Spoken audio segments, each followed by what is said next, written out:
Hoy Chicha se nos fue. En Caput Ana María Cariaga, pero quizás nos sobrevuele con su alma de abuela guerrera. pasan cosas. Para darte a vos, Clara Anaí, esos abrazos tejidos y abrigados.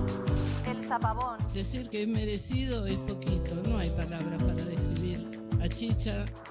María Victoria. Con nosotros los nietos era sumamente cálida. Yo no me puedo olvidar de los regalitos que nos traía también a nosotros. Eve de Bonafini. Para mí fue una hermana, una amiga, una compañera. No sé por qué la vida nos juntó, pero nos pusimos de acuerdo en muchas cosas. Juan Martín Ramos Padilla. Esa placa que vamos a descubrir con el nombre de Chicha Mariani no es algo decorativo, pero es la asunción de un compromiso de defender las causas populares.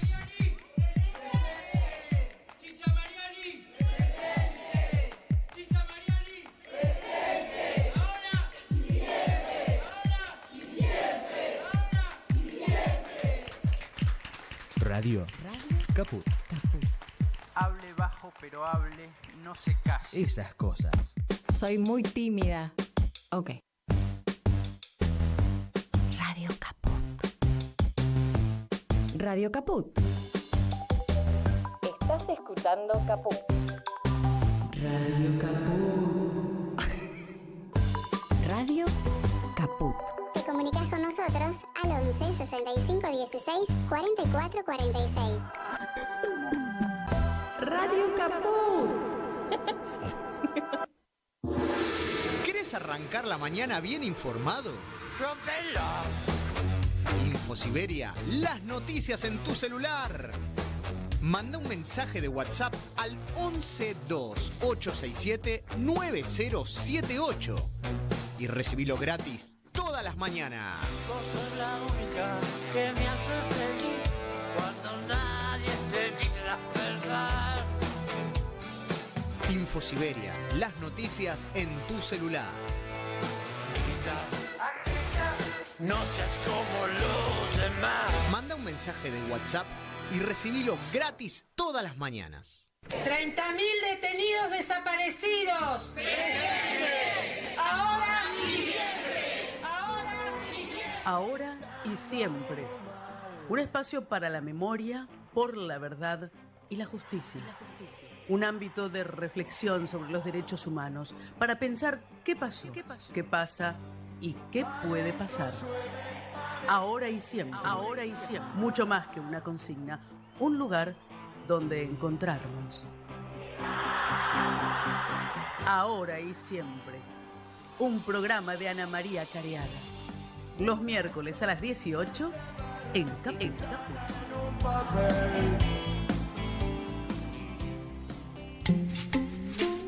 Buenas tardes, ¿qué tal? ¿Cómo están? Nuevamente estamos aquí en Caput en el ciclo 2025 de Ahora y Siempre para seguir construyendo juntos y juntas este espacio para la memoria, por la verdad y la justicia. Estamos en nuestro horario ahora de 19 a 20, un nuevo horario, por eso a veces nos confundimos un poquito todavía.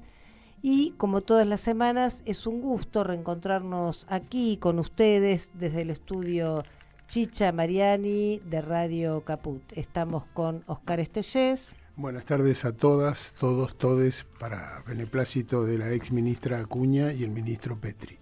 Y con Anita Fernández. Hola Ana, hola Oscar, hola Martín, hola a todas, a todos y a todes. Sí, Martín es nuestro operador de cabecera. Y vamos a comenzar ahora con nuestras vías de comunicación. Para contactarse con Ahora y Siempre pueden hacerlo por WhatsApp al más 54 911 6516 4446, por ex Twitter, Ahora y Siempre OK, todo junto, y por Facebook también todo junto, Ahora y Siempre. Y para recibir Infosiberia, el primer y mejor noticiero por WhatsApp, solamente tenés que mandar un mensaje, puede ser Ahora y Siempre, al más 54 911 28 67 9078. Agendas el número entre tus contactos y ya está. Cada mañana tempranito el resumen de noticias en tu celular. Yo les quiero leer un par de nacionales de ayer porque yo estoy con el tema de la economía, ¿no? Que era el fuerte, lo que nos iba a salvar a todas y a todos los argentinos, que bueno, sabíamos que lamentablemente todas y todos son un porcentaje muy chiquito. La noticia número 1 del martes hablaba de la guerra comercial desatada a partir de los aranceles impuestos por el presidente yanqui Donald Trump, que provocó en los últimos 3 días una caída del Merval en dólares superior al 17%, y un porcentaje similar fue el desplome de los bonos soberanos. Las acciones de empresas argentinas en Wall Street sufrieron ayer un derrumbe de hasta el 16,4%. El riesgo país de Argentina se disparó hasta los 960 puntos. Y el Banco Central, que había que quemar y demás, sigue perdiendo dólares. Ayer vendió 35 millones y las reservas cayeron hasta los 24.791 millones.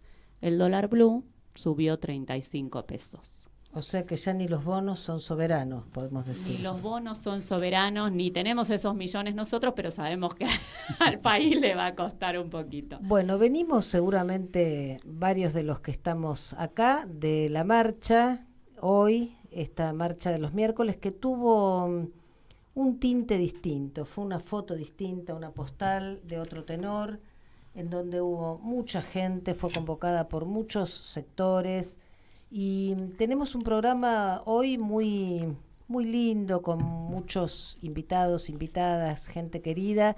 Así que primero, la marcha, bueno, ya estaba desconcentrando. Nosotros recién cuando llegábamos, todavía se veían algunas personas que se iban, pero estuvimos ahí y dialogamos con 2 dirigentes, con Hugo Yasky de la CTA de los Trabajadores y con Ricardo Peidró de la CTA Autónoma. Vamos a escuchar lo que nos decían. De Milei implica que hay que ponerle un límite a su brutal ajuste y que hay que terminar con esta idea de que la motosierra es la solución para el pueblo argentino.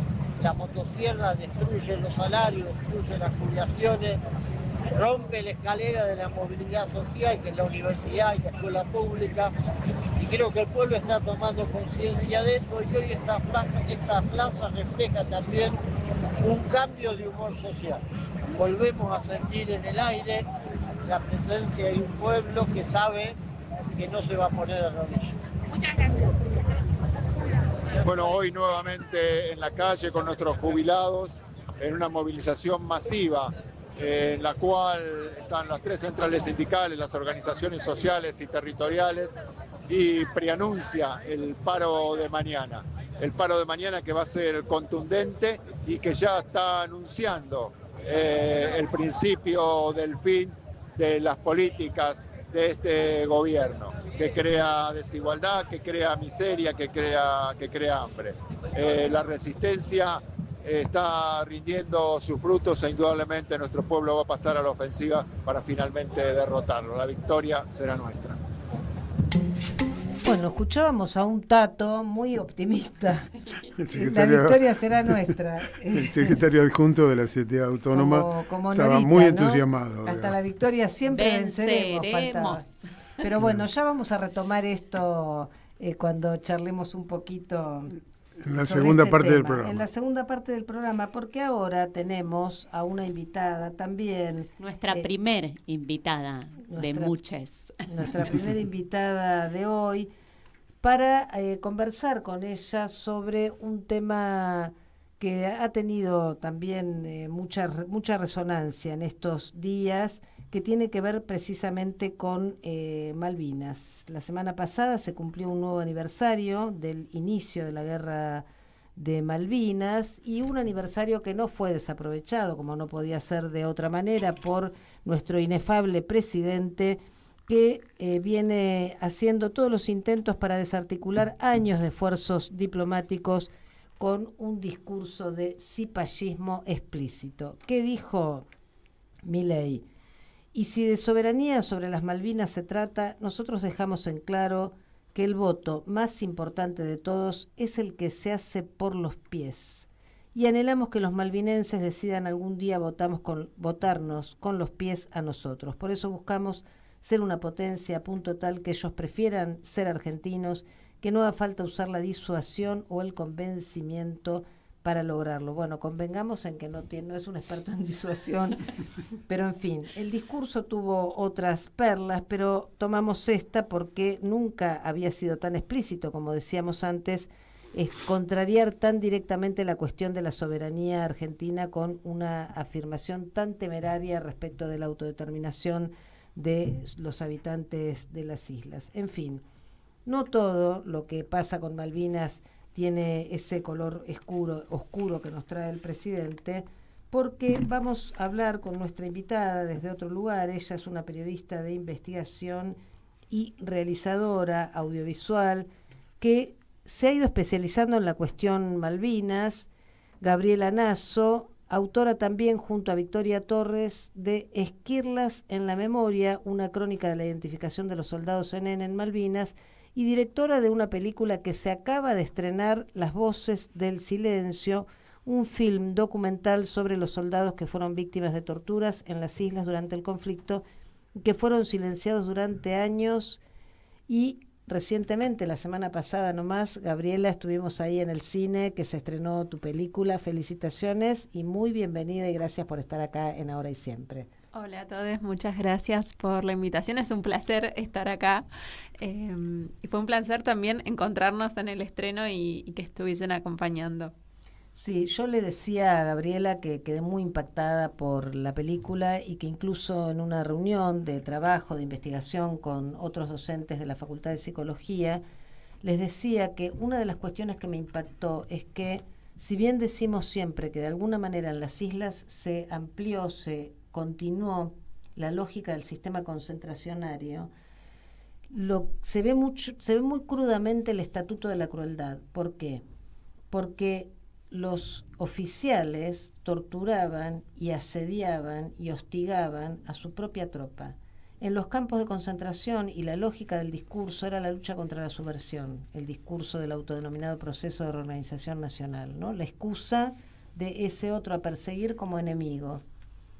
La tortura era supuestamente para sacar información y demás. Nosotros siempre decimos que lo que se buscaba era degradar al otro, y acá se ve muy claramente, porque tomar las islas y llevar tu tropa para hostigar a tu tropa, que se supone que está en tu propio campo, muestra el estatuto de la crueldad. Sí, que es esa primera línea que iba a enfrentar a los británicos, eran los soldados que estaban desnutridos y habiendo sido torturados por sus propios superiores, porque la tortura en muchos casos se da porque los soldados buscaban proveerse alimentos. Los superiores eran los primeros en comer y los que acaparaban provisiones en sus carpas, entonces ellos buscaban o sacarlos de las carpas o ir a cazar una oveja, y la respuesta era la tortura frente a todos los compañeros y la amenaza de que lo mismo les iba a suceder a ellos si buscaban algo básico que es la subsistencia.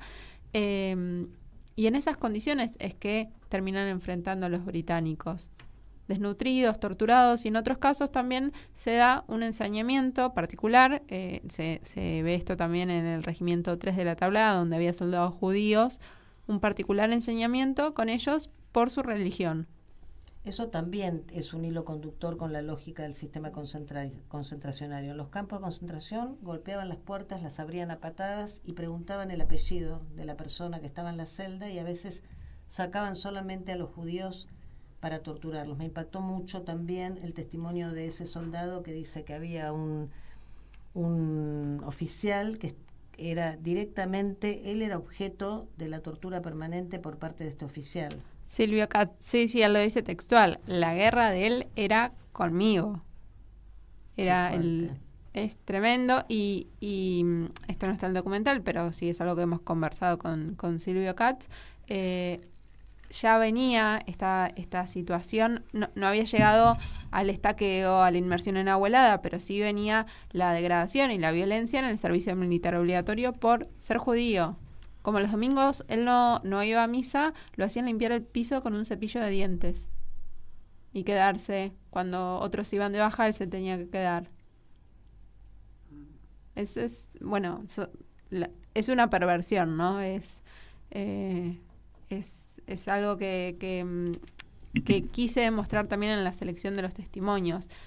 que los tipos disfrutaban con eso, y siempre te tengo muy presente, ¿no? Pero que había un goce ahí de ellos.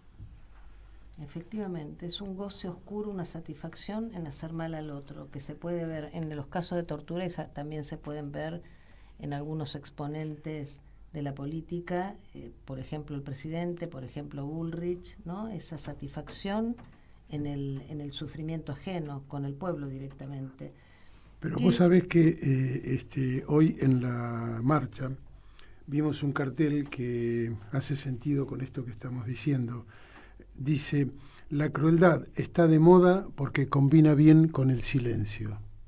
Había unas chicas que estaban sosteniendo ese cartel. Y de alguna manera, tu película, las voces del silencio, vienen a romper con esa posibilidad de que la crueldad se instale o la crueldad quede de moda, como dice esta afirmación, ¿no? Sí, silencio que también tiene distintos por qué, ¿no? Está la imposición de silencio que sufren los soldados conscriptos al regreso al continente, impuesto por las Fuerzas Armadas de la dictadura, que les hacen llenar esas famosas actas de recepción y los amenazan con cuidado que sabemos dónde vivís, quién es tu familia, cómo te moves, entonces ojo con lo que vas a poner en estos documentos. Que luego son perseguidos, en el caso de los excombatientes de La Plata, por la DIP, la Dirección de Inteligencia de la Policía de la Provincia de Buenos Aires, pero también tenemos el silencio de quien no puede reconocerse como víctima porque estuvo naturalizada la violencia en el servicio militar obligatorio. Claro.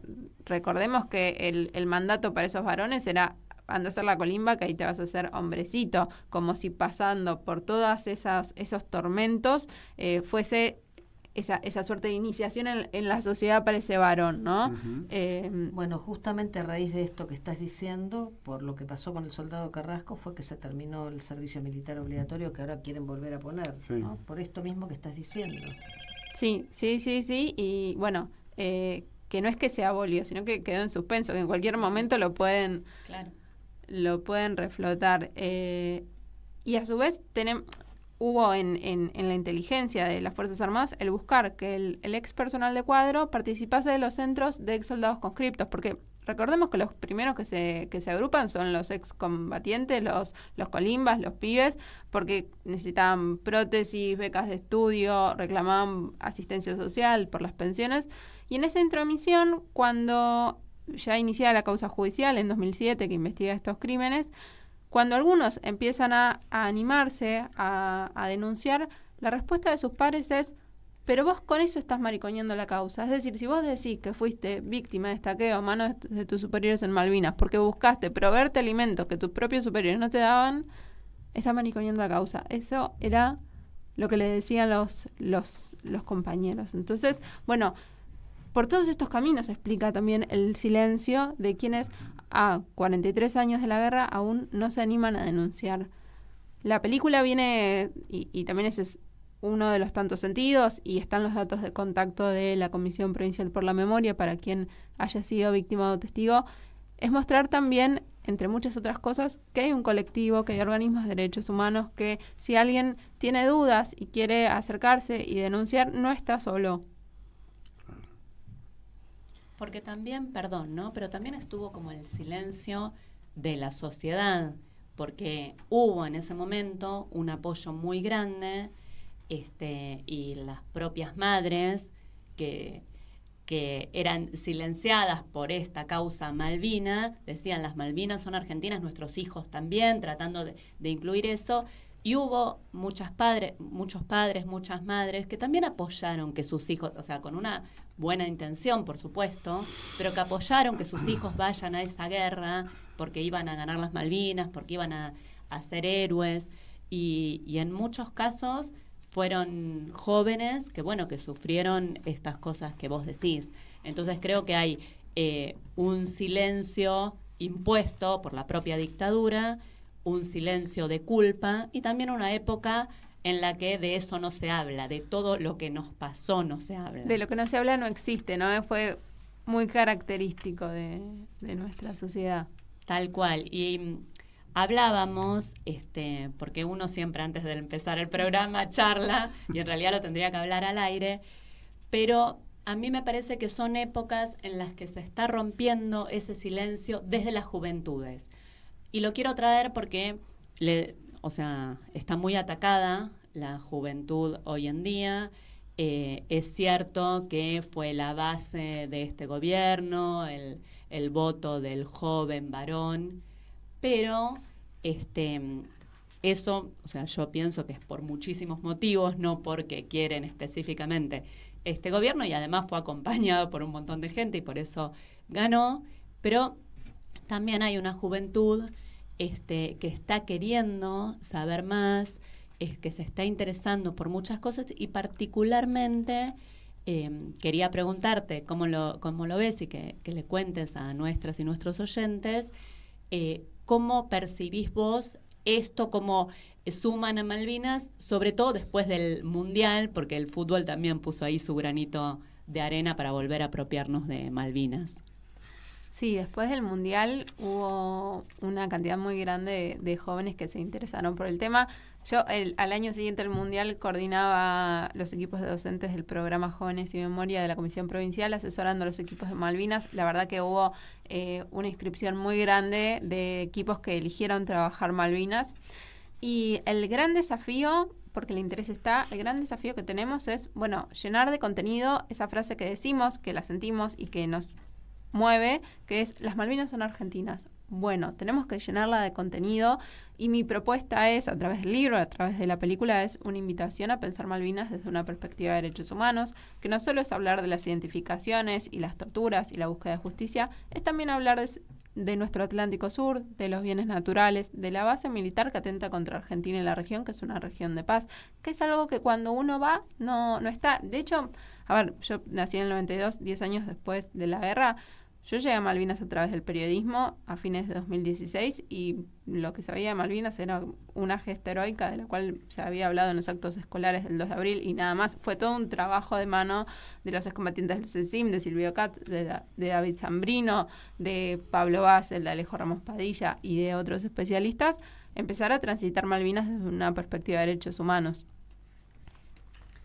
Pensaba en esto que decías justamente de la soberanía, de los intereses económicos que están detrás de esto, y recordaba cuando visitaron la isla Norita y Adolfo Pérez Esquivel, que pasaron un momento muy difícil. No sé si fueron los propios habitantes de las islas o fue un grupo de estas organizaciones de oficiales, digamos. Al regreso, en las islas los isleños no quisieron hablar, ellos llevaban un mensaje de paz, pero al regreso, en Aeroparque, la comisión de familiares, entonces en cabeza de María Fernando Araujo, diputada hoy de La Libertad Avanza, los escracharon. Todo tiene que ver con todo. Todo tiene que ver con todo, y si vamos un poco más atrás, la comisión de familiares la crea Héctor Cisneros, agente del batallón de inteligencia 601. Entonces todo hace juego con todo. Sí. Los escracharon diciéndoles que los caídos, de los cuales se estaba pidiendo la identificación, no eran NN, que ellos eran héroes de la patria, identificados como soldados solo conocido por Dios, y que no se los había llevado un falcón verde, ¿no? Esa disputa de sentido, donde para la comisión de familiares vinculada a las Fuerzas Armadas, el término NN para ellos era subversivo. Y de hecho les decían a los familiares, más allá de este escrache, les decían cosas perversas a los familiares. Les decían que iban a perder las pensiones, que si daban su consentimiento, no iban a tener más esa pensión, que abajo del cementerio corría un río que se llevaba los huesos y que estaban todos los restos mezclados. Cosas perversas. Las familias querían saber la verdad, querían conocer dónde estaban los restos de sus seres queridos, y la comisión de familiares no hizo nada más que oponerse, hasta que durante el gobierno de Mauricio Macri pasó a ser el interlocutor, como si ellos siempre hubiesen estado pidiendo por la identificación, y se silenció la lucha de los excombatientes del CECIM La Plata, de familiares como Norma Gómez, hermana del soldado caído Eduardo Gómez de Chaco, y tantos otros. En el libro de Gabriela Nasso y Victoria Torres, Esquirlas en la memoria, una crónica de la identificación de los soldados NN en Malvinas, justamente hablan acá las autoras de esto que nos está diciendo Gabriela. Habla de cuando fueron varios familiares tratando de ir a visitar las tumbas donde estaban sus seres queridos, y dice: al bajar de la aeronave el viento los golpeó con fuerza. El cementerio se alzaba a 80 kilómetros de Puerto Argentino, rodeado por la inmensidad desolada de las islas. Con paso ligero, las familias dejaron atrás las carpas montadas afuera del predio y cruzaron la cerca blanca. Bajo un cielo encapotado, recorrieron las tumbas dispuestas en filas cubiertas por piedras grises, mientras el viento agitaba los rosarios plásticos que habían dejado los grupos anteriores, haciéndolos golpear contra las cruces blancas de madera. En el centro de cada cruz, una pequeña placa indicaba el nombre del caído. En el caso de las sepulturas sin identificar, que eran más de la mitad, había una inscripción en inglés que rezaba: soldado argentino solo conocido por Dios. Norma, que era la única de los 3 Gómez que sabía leer, encontró el nombre de su primo, pero no el de su hermano, José. Bueno, ahí cuentan que las hermanas se desesperaron y que en determinado momento les sugirieron que eligieran una sepultura para rezar y dejar ahí las flores que les habían dado antes de entrar. No, yo no puedo apropiarme de una tumba que no es mía, se negó María Antonieta. Para ella no era lo mismo, tampoco para sus hijas. Antes de marcharse, Cecilia y María de la Caridad arrojaron las flores afuera del camposanto. Ninguna quería ponerlas en una sepultura cualquiera y decir: acá está José. Es impresionante el trabajo que hiciste, que hicieron, Gaby. Te agradecemos mucho que nos hayas visitado hoy. Bueno, contanos un poco para cerrar cómo sigue la película, dónde va a estar. Sé que va a seguir estando. Me mandaste el flyer, así que si podemos compartir con nuestros oyentes, vamos a invitarlos a todas, todos y todes. La película está terminando su primera semana y comienza mañana su segunda semana en cines. Las funciones las estamos anunciando a través de las redes que son @lasvocesdelsilencio.doc. En Capital tenemos fecha en el espacio Inca de ATE el 15 a las 17 horas. Vamos a estar también en el Cineselec en La Plata el sábado 12 a las 20 y tenemos funciones en distintas provincias. Por suerte, la primera semana también distintos espacios incas del país eligieron la película, lo cual nos hace muy felices de que se pueda conocer no solo en Capital, no solo en el AMBA, sino que esta historia circule. La idea es, más allá de los espacios de cine, poder llevarla a universidades, escuelas. Es apta para mayores de 13 años, sitios de memoria, centros culturales, y llevar el debate. Muy bien, muchísimas gracias. Seguiremos difundiendo las voces del silencio para que no queden en el silencio. Gracias, Gaby. Muchísimas gracias. Mándanos un WhatsApp. Mándanos zaraza y noticias. 11 65 16 44 46. ¿Cómo puedo hacer para escuchar Radio Caput en el celular? Primero lo importante. Prenda el teléfono. Así puedo acercar a saludarlos y... Abra el Play Store de Google, tipee en el cuadro de búsqueda Radio Caput, Caput con C. No desesperes, es la única que hay. Toque el botón instalar y espere unos instantes. La aplicación de Radio Caput ha sido instalada exitosamente. Busque el icono de su celular. Los quiero mucho, los aprecio, los admiro mucho, lo que hacen, los felicito. Y podrá escuchar la única e irreemplazable programación de Radio Caput. Sería un placer para mí, realmente. Radio Caput. Radiocaput.com. Mientras todos duermen, algo muy extraño ocurre en los laboratorios químicos RX. Seguinos en Twitter, @Radio Caput, o en Facebook, Radio Caput. ¿Querés arrancar la mañana bien informado?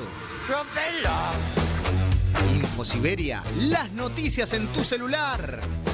Manda un mensaje de WhatsApp al 1128679078 y recibilo gratis todas las mañanas. Vos sos la única que me haces feliz cuando nadie te dice la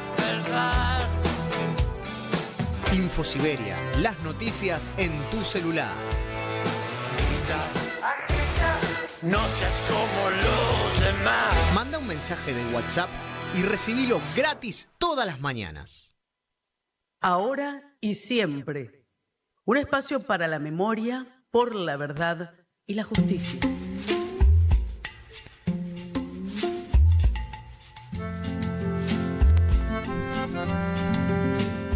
Seguimos en Ahora y Siempre. La semana pasada, esta semana se inauguró precisamente con la renuncia el lunes por la noche del famoso cortesano, porque ya se hizo tristemente célebre, que perdió su silla, Manuel García Mansilla, producto de un doble movimiento. Bueno, por un lado, fundamentalmente, la cautelar resuelta por el juez federal Alejo Ramos Padilla ante la presentación de Jonathan Valdivieso del Observatorio de Derecho en la ciudad y María Eva Koutsovitis de la ciudad Somos Quienes la Habitamos, justamente presentación y resolución del juez que fue seguida de un contundente rechazo de los pliegos en el Senado de la Nación. Para charlar de esta presentación, de sus resultados y de otros temas urgentes de la coyuntura, estamos precisamente con María Eva Koutsovitis y Jonathan Valdivieso. María Eva es ingeniera civil, especializada en hidráulica, docente universitaria de la UBA y de la Universidad Tecnológica Nacional, fundadora de la Cátedra de Ingeniería Comunitaria de la FIUBA, candidata a legisladora porteña por el espacio Confluencia y fundadora del movimiento La Ciudad Somos Quienes la Habitamos. Y Jonathan es abogado, especialista en derechos humanos, ambientales y urbanos, fundador del Observatorio del Derecho a la Ciudad y del movimiento La Ciudad Somos Quienes la Habitamos también. Y también integra junto a Eva la lista de candidatos a legisladores por Confluencia. ¿Qué tal? ¿Cómo están? Un gusto enorme tenerlos acá. Gracias por venir Ahora y Siempre. ¿Cómo están? Gracias por la invitación. Un placer también estar aquí.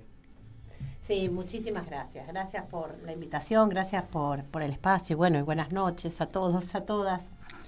Bueno, justamente hoy nos encontramos ahí con Eva en la marcha, últimamente en las marchas encontrarse es con mucha alegría, ¿no? Creo que después en la marcha del 24 de marzo sentimos eso y creo que hoy esta marcha que se hizo desear un poquito de ir a acompañar y apoyar a los jubilados, no podía ser menos que eso. Un abrazo a los jubilados con alegría y con voluntad de lucha y de militancia, ¿no? Sí, la verdad que sí. Hoy había mucha gente. Una hermosa marcha que anticipa un poco lo que entendemos va a ser una medida de fuerza contundente, un paro contundente el que ya inicia y va a tener lugar durante las próximas horas.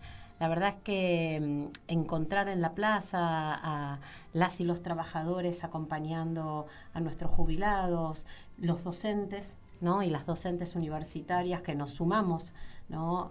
También a acompañar a nuestros jubilados, la verdad que lo que hace es ir vislumbrando una perspectiva distinta. Yo creo que esa perspectiva distinta, y coincido con vos, tuvo un punto, ¿no? de inflexión en la última marcha del 24 de marzo, sin duda. Yo creo que a partir de ahí empezamos a poder vislumbrar la posibilidad de poder empezar a construir una alternativa a este gobierno, ¿no? que está caracterizado, como vos planteabas muy bien, por la crueldad, ¿no? Porque no es solo el desamor, ¿no? Es un gobierno que ha hecho de su práctica y de su cotidiano el ejercicio de la crueldad. Y perdón, a ver si piensan lo mismo, este acompañamiento, ¿no? Cuando logramos un acompañamiento masivo a los jubilados o a cualquiera, digamos, de las agrupaciones, de la gente, de los que se manifiestan y exponen sus necesidades, ¿no ayudamos a bajar un poco el miedo? Porque justamente, digo, la represión es también para meter miedo y eso funciona. Yo hoy veía unos jubilados como un poco alejados, pero estaban en la marcha, pero no en la marcha, ¿no? No estaban en el Congreso, se iban acercando Y ellos decían que ellos bajaban, vivían cerca, bajaban a apoyar, pero que no querían ir al Congreso porque tenían que cuidarse, son grandes, no querían que los lastimen, ¿no?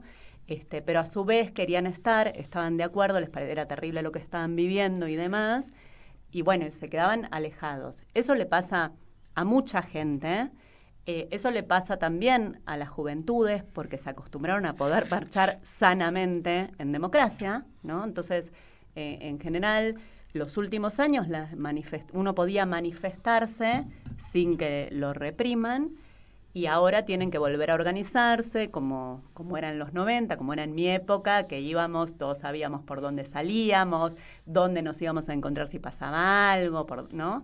Esos cuidados que no tenían.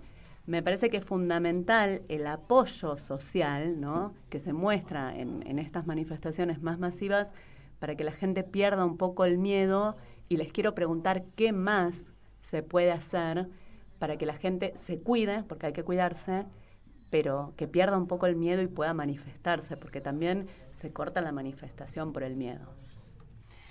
Sí, yo creo que sin duda, ¿no?, poder romper esa lógica, ¿no?, del miedo, han surgido o bueno, en estos últimos tiempos hemos logrado colectivamente algunos triunfos, ¿no? Yo creo que hemos podido, desde la estafa cripto, por ejemplo, empezar a romper ese enorme blindaje que este gobierno tiene y poder mostrar cómo en realidad quienes nos gobiernan son parte de una asociación ilícita, de una red corrupta, cómo quienes nos gobiernan en realidad avasallan, ¿no?, las instituciones, avasallan la democracia, degradan las investiduras. Un presidente que de pronto, para promocionar una política pública, elige un mecanismo similar a una timba financiera, una ruleta rusa, o, por ejemplo, ir al casino. Yo creo que todas esas denuncias, nosotros fuimos parte de esa primer denuncia, pero todas esas denuncias que empezaron a multiplicarse, mostrando, ¿no?, que tenemos que poder vencer el miedo, sin duda fueron un primer paso. El hecho de también, ¿no?, de que de pronto quienes nos representan, que a veces funcionan como una corporación política, se hayan animado a decir no a los pliegos de 2 jueces elegidos a dedo a través de un DNU, también eso rompe el miedo. Vos contabas recién, ¿no?, un juez que a partir de una presentación que realizamos se anima a decir, mirá, no, Mansilla, no podés seguir ejerciendo como juez de la Corte, y vos, Lijo, a vos no te pueden tomar juramento. Yo creo que todas esas cosas van haciéndonos perder el miedo y nos permiten empezar a construir una nueva narrativa, nos permiten empezar a construir una nueva expectativa, ¿no?, una alternativa a esto que, insisto, la verdad, lo que ha generado no solo es esa lógica de la crueldad, esa lógica del miedo, sino que también ha generado una enorme angustia y un enorme estrés social que uno lo ve cotidianamente. Entonces, yo creo que de a poco estamos perdiendo ese miedo, y me parece que eso se ve en la calle, eso se ve, ¿no?, en determinadas acciones que de pronto llevan adelante algunos sectores de la justicia, llevan adelante algunos sectores de quienes nos representan, y yo creo que eso es muy importante. Jonathan, quería que nos cuentes un poco, tomando esto que decía Eva, de lo que significó y las resonancias que tuvo y que va a seguir teniendo la presentación que ustedes hicieron, la cautelar, que nos cuentes un poco, cómo fue la iniciativa, los fundamentos que dieron lugar a que el juez Alejo Ramos Padilla sacara esta resolución, y cómo piensan ustedes que puede seguir esto, porque ahora también están diciendo que no tienen que tener validez las resoluciones y sentencias que firmó este juez siendo un usurpador del lugar donde estaba, de esta silla, la silla de Mansilla. Podemos hacer una consigna con eso. Exacto. Bueno, a ver, nosotros desde que asumió Milei venimos cuestionando y transparentando cómo va extendiendo gravemente los límites institucionales de la Constitución. Recordemos que una de las primeras medidas con mayor relevancia del gobierno de Milei fue el decreto 70 de 2023, ¿no? Una transformación radical de la estructura económica y social del país en un solo decreto, ¿no? Modificando más de 80 leyes. Y a partir de allí no paró Milei de gobernar por fuera de un sistema democrático y republicano.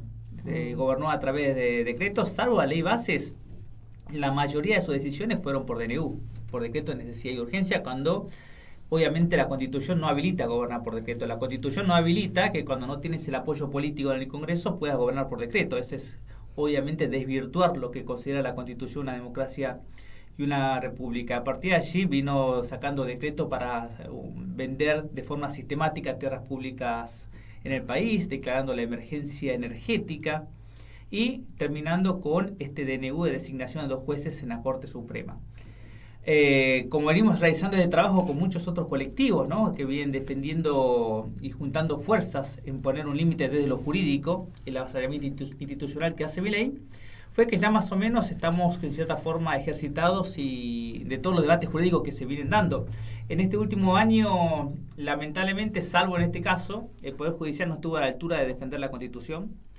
El DNU 70 de 2023 sigue vigente, sí. Y recordemos que la Corte Suprema rechazó todos los amparos y acciones colectivas presentados que llegaron hasta la Corte, salvo el nuestro, que sigue ahí latente todavía, pero rechazó varios que fueron tratados. Capaz ustedes ya está dicho que no traen sé suerte, capaz no que sé si se olvidaron o lo tienen allí para otros objetivos, pero está todavía latente el nuestro. Así que bueno, eso nos dio todo el ejercicio de discutir jurídicamente cómo atacar a lo que para nosotros parecía muy evidente, ¿no? Si hay un DNU que viola la Constitución, no tendría que haber formalidades jurídicas para que el Poder Judicial intervenga, que justamente es su principal rol, defender la Constitución y el sistema democrático. Pero bueno, los jueces encontraron diversos artilugios y defensas jurídicas para justamente impedir que la ciudadanía pueda cuestionar esos DNU. Hay cuestiones muy técnicas que se relacionadas con si hay un caso o no hay un caso concreto, si hay legitimación o no legitimación, pero todas excusas formales para que la justicia encuentre una excusa para que Milei siga gobernando como lo viene haciendo.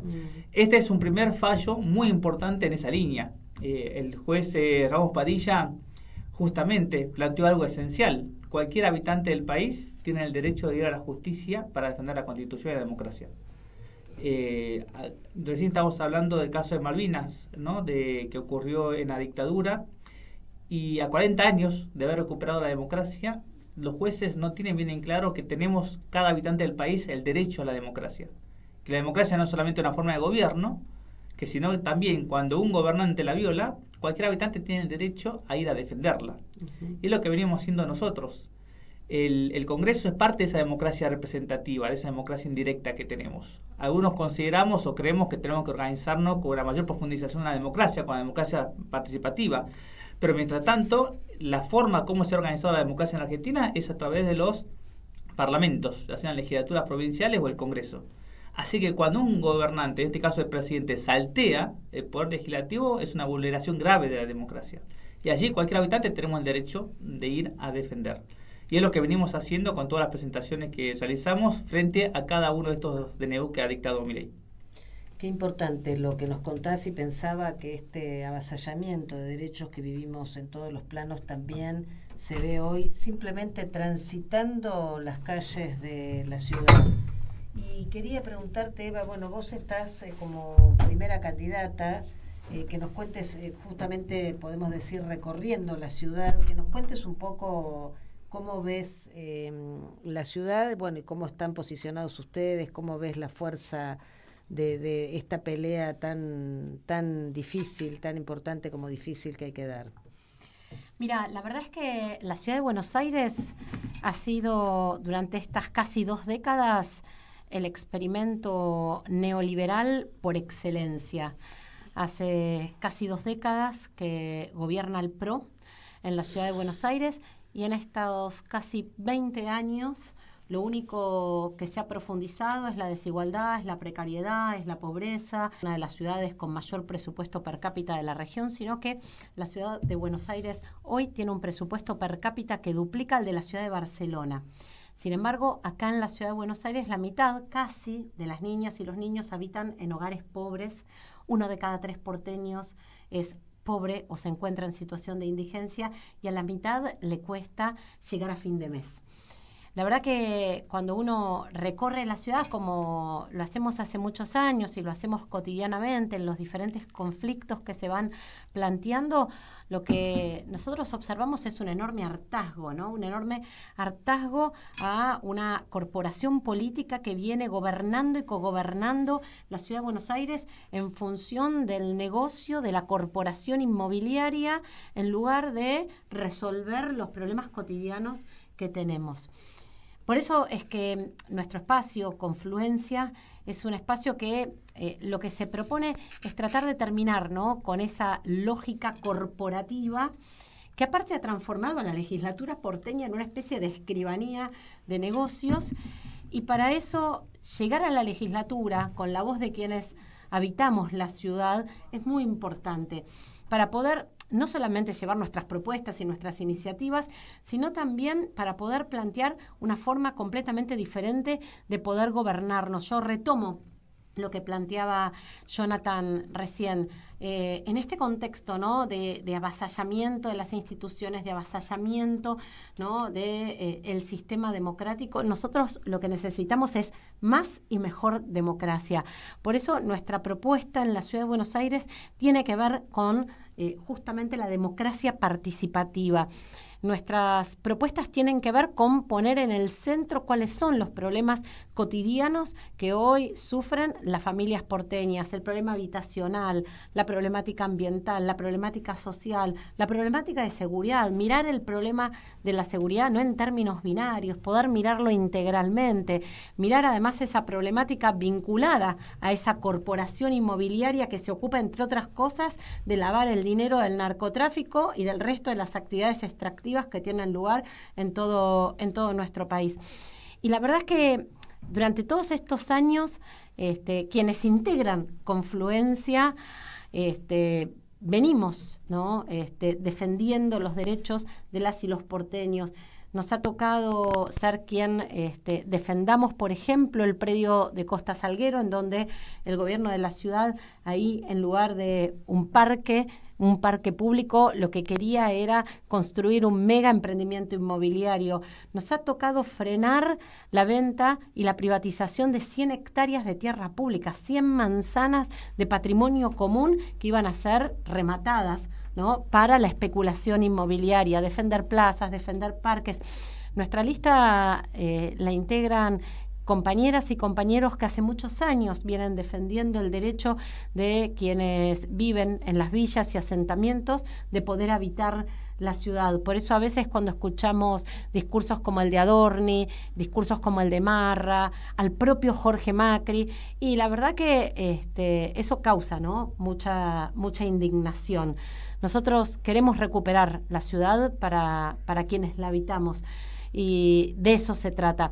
Y justamente para poder lograr recuperar la ciudad para quienes la habitamos necesitamos otras voces en la legislatura. Esta elección es una elección legislativa y yo creo que esas otras voces son las que nos van a permitir poder construir de cara al 2027, ¿no?, una fuerza más grande, plural y diversa que pueda poner fin a casi 2 décadas de gestión macrista.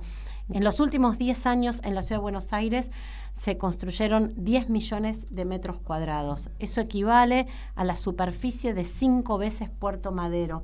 Esos 10 millones de metros cuadrados no derramaron en una sola vivienda para las familias porteñas. Por eso esa idea de que la riqueza derrama, la verdad es que la ciudad es un experimento, ¿sí?, empírico que prueba que no es cierto. La riqueza no derrama por sí sola, y acá en la Ciudad de Buenos Aires, en donde lo único que no ha parado es esa sobreconstrucción descontrolada, eso no ha derramado en resolver la emergencia habitacional que hoy transitan más de 500.000 de porteñas y porteños. Ojalá se pueda llevar adelante toda esa transformación. Estamos terminando, el tiempo es tirano, pero Jonathan, pensaba en esto del Observatorio del Derecho a la Ciudad, vos hablabas del derecho, simplemente una reflexión, porque es todo ese trabajo que hacen desde el observatorio, que lo hemos seguido muy de cerca, que es impresionante, se podría traducir entonces en iniciativas de otro tenor y de otro alcance. Una muy breve reflexión, por favor, porque ya nos... Mira, algo que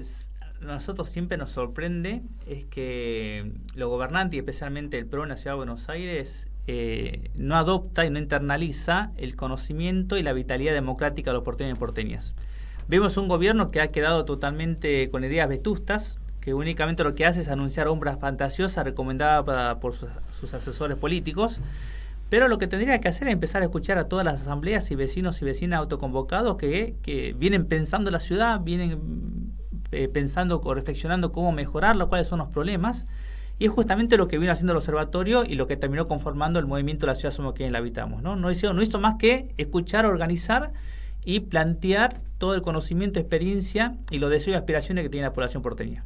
Muchísimas gracias a los dos. Los invitamos a quedarse. Tenemos una parte del programa que para nosotros es muy sentida, y cuando quieran el micrófono de Ahora y Siempre está abierto. Gracias por acompañarnos, y antes vamos a esos muy breves anuncios de los Ramos Padilla, por favor. Sí. Bueno, este viernes 11 está la presentación de Recuperar Malvinas, de Alejo Ramos Padilla. El autor conversará con Luciana Bertoia, Ernesto Alonso y Luis Feiner en el Centro Cultural de la Cooperación, en la Sala Pugliese, esto es en la avenida Corrientes 1543 de la Ciudad de Buenos Aires, a las 19 horas, con entrada libre y gratuita. Y el director de la radio, Juan Martín Ramos Padilla, ¿dónde está, Anita? Ahora, ya empezó a las 9, si están por ahí, se meten en la 19. sala... ¿A las 9? No, a las 19, a las 7 de la tarde. Ah. En la Sala Teatro 1 de Mayo del Rectorado de la UNER. Está presentando su libro, la biografía de Chicha Mariani, que le dio nombre a este estudio. Y el sábado 12 de abril, desde las 14 horas, va a haber un festival solidario, Fuerza Pablo, organizado por muchas asociaciones. Va a estar también la Chilinga. Organiza familiares y amigos de Pablo Grillo, Plaza Mariano Moreno, Hipólito Yrigoyen 6200, Remedios de Escalada. Y queríamos decir dos noticias breves de la Red Federal por la Defensa de los Derechos Humanos y la Democracia.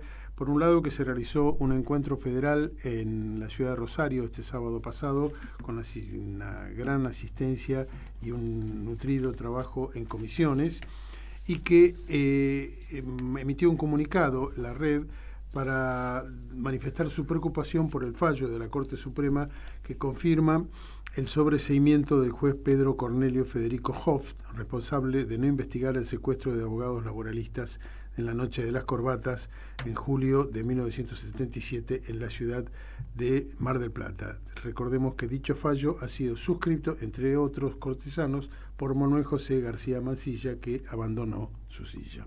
Menos mal. Vamos ahora a nuestros seres queridos.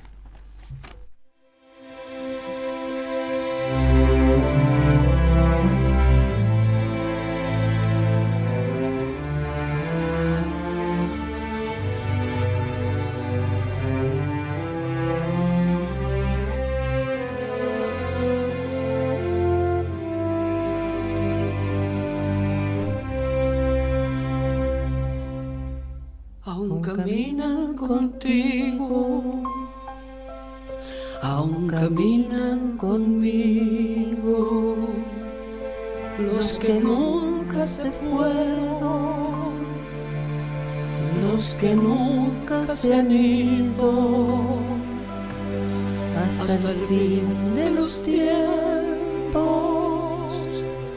los desaparecidos, los compañeros nuestros seres queridos. Hoy queremos recordar a María Beatriz Maroni, Carlos Rincón y Juan Pablo Maroni. María Beatriz Maroni y Carlos Alberto Rincón fueron secuestrados el 5 de abril de 1977 en su casa del barrio porteño de Parque Avellaneda. Ella estaba embarazada de un niño o niña que debió nacer en noviembre o diciembre de 1977. Era asistente social, Carlos estudiaba Derecho. Ambos militaban en la Juventud Peronista y en la organización Montoneros. Ese día, en otro operativo, también secuestraron al hermano de Beatriz, Juan Patricio, y su esposa. Esta última fue liberada posteriormente. Era trabajador de Aerolíneas Argentinas, estudiante de Sociología y militante de la JP. Todos fueron llevados al centro clandestino Club Atlético y permanecen desaparecidos. Los hermanos Maroni son hijos de Enriqueta Rodríguez de Maroni, histórica madre de Plaza de Mayo, línea fundadora. Presentes. Y nos vamos con un tema que es una adaptación de Canción Sin Miedo de Vivir Quintana, dedicada a los... Hay un Facebook. A las y los jubilados. Es que acá estamos viendo dónde está la canción. Ahí ya la encontraron, Bueno, hasta el miércoles que viene los dejamos con La Caja de Pandora, con Mónica Redondo y Marcelo Goro, y nuevamente les agradecemos mucho a Jonathan y Eva, porque la ciudad somos quienes la habitamos. Gracias. Hasta el miércoles que viene. Hasta el miércoles que viene. Chao.